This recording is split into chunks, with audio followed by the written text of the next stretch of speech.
Hello, j'espère que tu vas bien. Donc on se retrouve enfin pour une nouvelle vidéo, enfin surtout pour cette vidéo là, enfin pour mon bilan du coup de mes lectures du mois de juillet. Je sais, nous sommes le 5 août je crois aujourd'hui et je n'ai toujours pas, j'avais toujours pas tourné mon bilan, donc je le fais aujourd'hui et j'espère le mettre aujourd'hui sur la chaîne. Ça serait peut-être bien. Et donc du coup je vais te parler des 6 livres que j'ai lus au mois de juillet. Ouais, je vérifie, il y en a bien 6. Il n'y en a pas beaucoup. Au mois de juillet, en fait, je sais pas, en fait, en ce moment-là, avec l'été, la chaleur et tout, j'ai l'impression de lire moins, d'être moins en forme pour lire, je sais pas. Et en fait, j'ai lu quand même pas mal de services presse, en fait. Il y en a 3 sur les 6.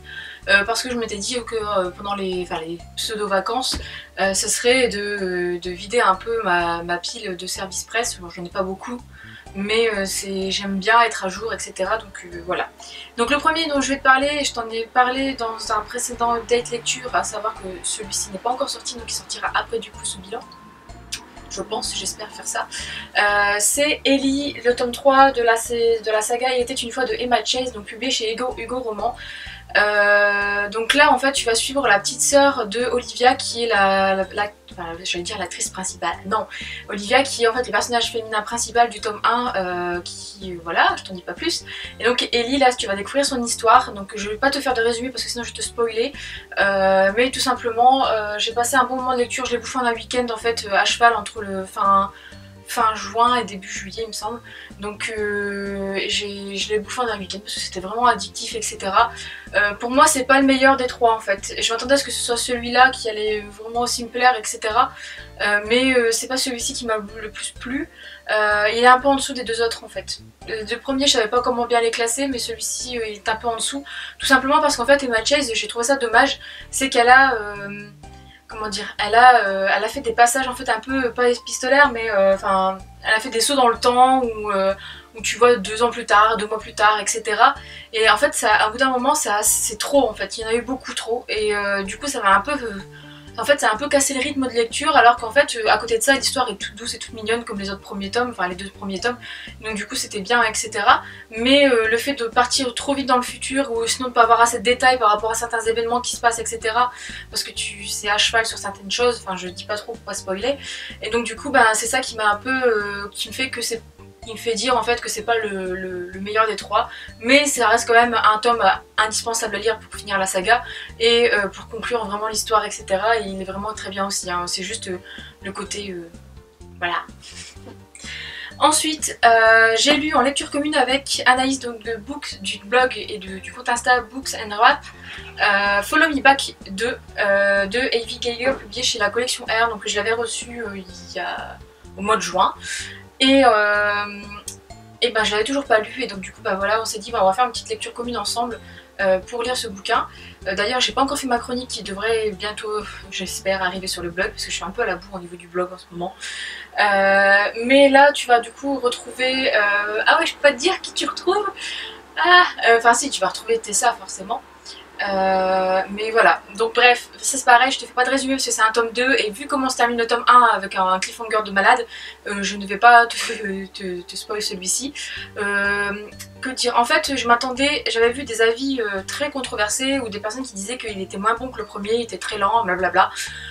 Moi personnellement je l'ai pas trop ressenti et j'ai bien aimé, au contraire, et j'ai trouvé ça différent. Et voilà, je peux pas dire trop de choses parce que sinon je le spoil et je veux pas le spoiler parce qu'il faut vraiment lire cette saga quand même parce que elle fait prendre du recul sur certaines choses, etc. Et puis elle touche quand même, il y a pas mal de petites choses en fait qui sont vraiment d'actualité dans notre société, donc je trouve que l'auteur s'en est bien sorti en 2 tomes, etc. Donc voilà. Moi je l'ai trouvé vraiment addictif, ça se lit très vite. Franchement j'ai pas vu les pages défiler, ça se lit super vite et ça se lit très simplement. Je trouve qu'au niveau de l'écriture, enfin de la traduction qui ont été faites, ça doit être fidèle parce que ça passe vraiment vite en fait. Et il y a des choses que j'avais pas vu venir du tout et j'ai été surprise vers la fin, etc. Donc voilà. N'hésite pas à me dire si tu l'as lu du coup, si tu l'as aimé aussi et ton avis, ce que t'en as pensé par rapport au premier tome. Moi j'ai quand même préféré celui-ci, je pense, par rapport au premier tome, parce que le premier tome il y avait des passages qui étaient assez longs, surtout au début, tant que ça se lance, etc. Alors que celui-ci, voilà, j'en dis pas plus, mais bon, On connaît déjà le personnage, etc. Donc, et en plus du coup, ben voilà, on voit une autre évolution, etc. Donc je t'en dis pas plus. Mais ouais. Ensuite, alors là j'ai écouté ça en livre audio grâce à Audible qui m'a envoyé le crédit et quand je l'ai vu passer, bah, je me suis dit ça tombe bien, je l'ai dans ma palle et en plus ben, je voulais absolument le sortir cette année, je voulais le lire. C'est le dernier roman de Frédéric Beigbeder en fait, Une vie sans fin. Donc moi j'ai l'édition qui a été publiée chez Grasset là, quand est-ce qu'il est sorti? Il est sorti au début d'année il me semble, hein, enfin il est sorti il n'y a pas très longtemps hein, en tout cas, au mois de mars je sais plus je pense. Mais en fait oui, c'est rare que je présente un livre comme ça, que je parle de livres comme ça, mais en fait comment dire, moi j'aime beaucoup Frédéric Beigbeder, j'en ai déjà parlé il me semble, mais j'aime beaucoup cet auteur, j'aime beaucoup ses écrits etc. parce que il dit certaines vérités avec un certain ton etc. qui me plaît beaucoup, qui résonne un peu et moi j'aime beaucoup ça, côté ironique, côté vérité quand même, enfin voilà. Et donc du coup là celui-ci, ben, quand je l'ai vu en livre audio qu'il était disponible, je me suis dit tiens je vais le tenter en livre audio vu qu'il est dans ma palle, autant le lire etc, enfin l'écouter en même temps. Et donc du coup ben, j'étais vraiment ben, j'ai passé un super moment de lecture en fait. Au début franchement j'étais quand même un peu déroutée par la voix, par le narrateur etc. En fait au début j'étais tellement à fond que je me disais purée c'est un livre qu'il faut lire en version papier, qu'il faut pas écouter en livre audio, c'est pas possible, il y a tellement de choses et tout, c'est vraiment très complet etc. Et puis enfin moi j'aimais bien, voilà, je préfère quand même plus le livre que la version audio quand même parfois. Mais la version audio passe super bien, en plus c'est lu par Jonathan Lambert, donc j'ai trouvé ça génial d'avoir sa voix, en fait on a l'impression en fait d'avoir Frédéric Beigbeder qui nous parle en fait, donc c'était vraiment pas mal, sachant que là tu vas retrouver en fait, alors tu le connais pas, enfin si c'est, voilà, tu vas retrouver en fait un homme. Parce que pour finir à la fin on sait pas si c'est vraiment lui ou pas, enfin moi j'ai eu du mal à capter, mais donc tu vas retrouver un homme en fait qui est assez connu, en fait c'est Frédéric Beigbeder, mais enfin moi vers la fin je me suis quand même posé des questions. Bon bref, donc tu vas retrouver donc Frédéric Beigbeder qui est assez, enfin qui forcément tu le connais par son émission qu'il a actuellement ou qu'il avait actuellement, tu le reconnais par tous ses écrits etc. Donc c'est sûr, c'est voilà, c'est écrit à la première personne du singulier, le jeu etc. Mais donc lui est à la recherche en fait, il a une obsession qui commence à monter, c'est la quête de l'immortalité. Comment l'homme va-t-il, comment dire, comment l'homme peut-il devenir immortel ou comment peut-il vivre le plus longtemps possible, parce que en fait il a vu beaucoup de choses qui se sont passées avec des magazines scientifiques etc, tout ça, on voit que l'immortalité, il y a du chemin qui commence à être fait etc. Et donc du coup là tu vas découvrir sa quête avec ses enfants, avec sa femme etc. Aussi comment il va réussir à jongler entre sa vie de papa, sa vie d'homme marié et ses recherches pour savoir comment fonctionne l'immortalité etc.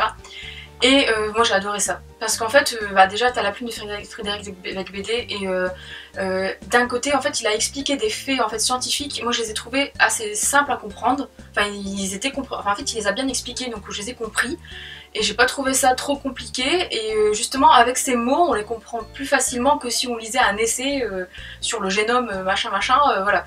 Donc franchement ça pour moi ça a été vraiment aussi un gros point positif et j'ai adoré en fait le côté les différences qu'il fait en fait avec sa génération, la génération future ou la génération de sa fille et du coup c'est vraiment c'est vrai en fait et c'est un truc, c'est troublant à la fois en fait et du coup on se dit purée à 50 ans c'est vrai que c'est ça en fait et ah ouais à 30 ans c'est comme ça, à 20 ans c'est comme ça et ouais ok. Et donc franchement si tu veux lire un livre de Frédéric Beigbeder voilà, enfin moi je te conseille de lire celui-ci parce qu'il est vraiment pas mal pour découvrir son univers etc. Je trouve que je trouve qu'il est vraiment pas mal. Donc moi c'est pas un des préférés parce que mon préféré ça reste quand même L'amour dure 3 ans. Mais j'ai beaucoup aimé celui-ci quoi et franchement je le recommande vraiment vivement. Même la version audio tu peux te faire plaisir parce que du coup Jonathan Lambert il lit super bien. Voilà. Ensuite j'ai reçu de la part de l'adorable Galie Auteur son roman Les démons de Cendrillon. Qu'elle a publié en auto-édition et donc elle me l'a proposé sur Insta et J'accepte jamais les livres auto-édités parce que ben, j'ai pas vu ma pile à lire, voilà. Et là, moi, je me suis dit, tiens, je vais quand même tenter parce que c'est vrai que je l'avais vu passer, il y avait des très bons avis et aussi, en fait, elle a su me donner envie de le lire et de le découvrir. Et en fait, bah, elle a bien fait parce que j'ai adoré. J'ai passé un excellent moment de lecture. Ça a été vraiment quelque chose de super sympa, super léger à lire et super rapide à lire aussi. Et puis en plus, t'as un petit univers groupe de rock, etc. Donc je t'en dis pas plus parce que je t'en parle plus en longueur, on va dire, dans l'update lecture qui va sortir prochainement. Donc, mais franchement, si tu as lu Ne m'appelez pas Blanche-Neige, je pense que tu aimeras Les Démons de Cendrillon parce qu'ils vaut vraiment le coup. Et là, du coup, j'ai réussi à me procurer Ne m'appelez pas Blanche-Neige, donc je vais comment dire, je vais le lire pour voir après les deux et au pire, je te ferai une comparaison des deux. Voilà. Ensuite, j'ai reçu de la part des éditions Lips and Roll Envoûte-moi de Adriana Dreux. Donc celui-ci, je l'ai lu aussi justement juste après. Je t'en parle également dans l'update lecture, donc je vais pas trop en parler ici dans cette vidéo pour pas que ce soit non plus trop répétitif quand même. En fait, globalement ça allait, sauf que pour moi il y avait un gros souci de repère dans le temps qui fait que ça m'a tout le temps turlupiné pendant tout le long de ma lecture et que ben voilà, je regrette ça parce que j'ai pas pu vraiment bien m'immerger dans l'histoire. Là t'es plus dans un roman un peu beat-lit avec vampires, etc. Mais le problème c'est que t'arrives pas à moi j'ai pas réussi à me situer en fait et c'est ça qui a pêché en fait avec ce bouquin. C'est dommage parce qu'en fait il y a du potentiel. Ça m'a fait penser un peu à une réécriture en fait de La Belle et la Bête mais version vampirique. Donc c'était vraiment sympa, c'était original. Mais voilà, il y a des petits défauts, mais le plus gros défaut pour moi c'est ça. Donc je t'en parle plus en longueur en fait, plus longuement pardon, dans l'update lecture. Ensuite, pour finir le mois, j'ai fini le mois avec Steph, avec une lecture commune. On a lu toutes les deux le tome 3 de Sous ta peau pure, donc de Scarlett Cole, publié chez les éditions et moi. Et là tu vas retrouver du coup, comment elle s'appelle déjà cocotte ? Pixie, oh je vais dire Lila, ouais non Lila ou Laila c'est celle d'après. Donc Pixie qui elle est enfin pas la standardiste mais la manager en fait du salon de tatouage. Et en fait elle va rencontrer le Dread qui est lui en fait comment s'appelle déjà, le chanteur en fait du groupe que Trent tatoue en fait dans le tome 1. Donc ils vont se rencontrer blablabla, enfin bref je t'en dis pas plus. Chacun ont une vie assez compliquée parce que Trent il est mondialement connu par son groupe. Pixie en fait elle est partie du jour au lendemain de chez elle pour fuir quelque chose, je te dis pas quoi. Voilà, donc elle a toujours la peur au ventre d'être retrouvée, etc. Et donc ça va être la rencontre et la création d'une histoire entre ces deux personnages. Alors je sais pas si tu te souviens mais le tome 2 pour moi ça avait été une catastrophe totale. Ça avait été... voilà. Et donc avec Steph on entendait beaucoup de celui-ci, on s'était dit elle a intérêt à se rattraper ou elle a intérêt à nous faire un tome qui sera mieux parce que ça va pas le faire. Surtout les fins qui se terminent en queue de poisson horrible et où c'est bâclé en fait et ça s'arrête comme ça, boum au bout d'une phrase. Donc ça c'était pas possible. Et là franchement j'ai bien aimé ce tome là. Le seul problème qu'il y a eu et qu'il y a eu dans les deux autres tomes précédents, c'est le personnage féminin qui attend 250 pages pour enfin révéler son secret au personnage masculin principal. Non mais non il peut pas comprendre, mais ouais mais c'est pas possible, je peux pas lui dire, il va me rejeter, enfin au bout d'un moment c'est bon lance-toi quoi. Donc c'est ça qui est un peu fatigant, mais sinon le reste moi j'ai beaucoup aimé parce que tu es dans l'ambiance là tatouage et tu es dans l'ambiance musique. Et tu retrouves un groupe de musique, tu suis le groupe de musique, etc. Enfin, et en plus les points de vue sont alternés entre Dread et Pixie, donc du coup ça c'est pas mal aussi. Et voilà quoi, donc je t'en parlerai plus longuement en fait, oh j'aurais un marque-page dedans. Je t'en parlerai plus longuement du coup dans un autre update que je devrais tourner du coup, parce que j'ai pas mis celui-ci dans le dernier. Franchement, si tu n'as pas lu cette saga, si tu as envie de te lancer, lis le tome 1. Lis pas le tome 2 et lis celui-ci. Je pense que le tome 2, on peut le passer quoi. Franchement, le tome 2 c'est le pire de tous, je crois, des trois. Celui-ci, il reste... je pense que celui-ci, je peux le mettre en dessous du tome 1 quand même. Même s'il se vaut en fait, je trouve que voilà. Donc c'était mon bilan lecture du mois de juillet. Voilà, c'est fait maintenant, il est temps. Donc n'hésite pas à me dire si tu as lu un de ces livres, si tu me donnais ton avis, etc. Si tu as aimé cette vidéo, tu mets un petit pouce bleu. Et puis ben, je te dis à bientôt du coup pour une prochaine vidéo. J'espère que je vais pouvoir en faire pas mal pour pouvoir te satisfaire. À bientôt!